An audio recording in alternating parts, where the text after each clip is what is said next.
नहीं है। तो परमेश्वर ने कहा कि सबसे पहले तो आप विवाह शादी में जाने से बचो। परमात्मा ने कहा कि सबसे पहले तो आप कोशिश करो कि आप विवाह शादी में जाओ ही ना, आप उसको टालो। और यदि कोई मजबूरी हो भी जाती है तो फिर आप वहाँ पे अपना एकांत में बैठ के मालिक की माला हाथ में ले लो, परमात्मा का अपना भजन करो, और जैसा भी है अपनी मर्यादाओं का ध्यान रख के अपना फॉर्मेलिटी पूरी करके वापस आ जाओ। तो यहाँ परमेश्वर ने जो ज्ञानी आत्मा है, जिनको समझ में आ गया, जिनको अपने आत्म कल्याण के प्रति जागरूकता आ गई, जिनको भय बन गया कि अगर मर्यादा टूट गई परमात्मा की, अगर मेरे पूज्य गुरुदेव जी नाराज हो गए तो मैं तो ना घर का रहूंगा ना घाट का रहूंगा। तो उन आत्माओं के लिए तो परमात्मा ने संकेत कर दिया। अभी आगे आप जो एक सत्संग सुनेंगे परमात्मा का, जिसमें परमात्मा कह रहे हैं कि आप जी कोशिश करो कि विवाह शादी में ना जाओ, आप जी उसको टालो, आप जी उसको टालने का प्रयास करो। ये परमात्मा का संकेत उन विशेष आत्माओं के लिए है जो आत्माएं ज्ञान को अच्छे से समझ चुकी हैं, जिनमें संघर्ष करने की शक्ति है। उन आत्माओं के लिए तो परमेश्वर ने कह दिया कि वहां जाने से बचो, शादी में जाने से अपने आप को बचाओ। और जो अभी ज्ञान में जो कमजोर हैं, अभी नए नए जुड़े हैं, इतना संघर्ष नहीं कर पा रहे हैं, उन आत्माओं को परमात्मा ने फिर ये छूट दी है कि यदि आप वहां पे जाते हैं तो एकांत में लेके माला अपनी बैठ जाओ, परमात्मा की किसी से ज्ञान चर्चा करो, उनकी किसी भी रीति रिवाज में परंपरा में सहयोगी मत बनना, वरना परमेश्वर से कोसों दूर हो जाओगे। और पुण्यात्मा वहां जाने के बाद तो आपको फिर मालूम ही है, कहीं न कहीं से कोई ना कोई दबाव तो पड़ेगा ही पड़ेगा। क्योंकि वो भगत यदि इतना ही दृढ़ होता, यदि इतना ही मजबूत होता, उसको इतना ही ज्ञान समझ में आ गया होता, तो वो जाता ही नहीं वहां पे, प्यार प्रेम से मना कर देता। और यदि वो जा रहा है मजबूरी में या दबाव में, तो जाहिर सी बात है वहां जाने के बाद में वो काल प्रेरित लोग उसको जिन क्रियाओं को कहने के लिए दबाव डालेंगे तो कहीं ना कहीं तो वो झुकेगा, और झुकेगा तो मर्यादा टूटेगी। तो सुनिए परमपिता परमात्मा का आप जी ये सत्संग, और उसके बाद में पुण्यात्मा निर्णय देखो हमने स्वयं करना पड़ेगा फिर कि हमने क्या करना है और हमने क्या नहीं करना है।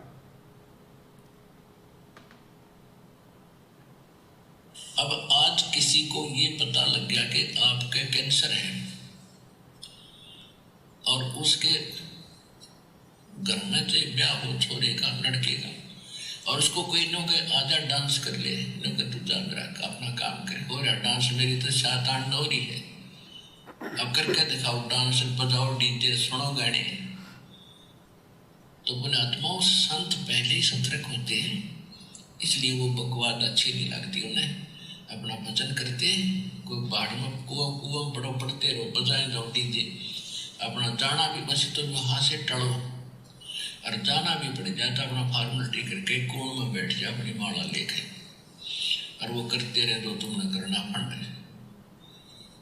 तो बिना आत्माओं आम संसार तेन कहेगा भाई तू ऐसा के मायूसा रहता है, तेरा के बिजली गिर गई, ऐसा के नुकसान हो रहा है, तू नाश्ता गाता कोई ना, तो उसके माथा नहीं मारा है, गढ़ा नहीं बोला है, कहते साकट और समान को उल्ट जवाब नहीं दे।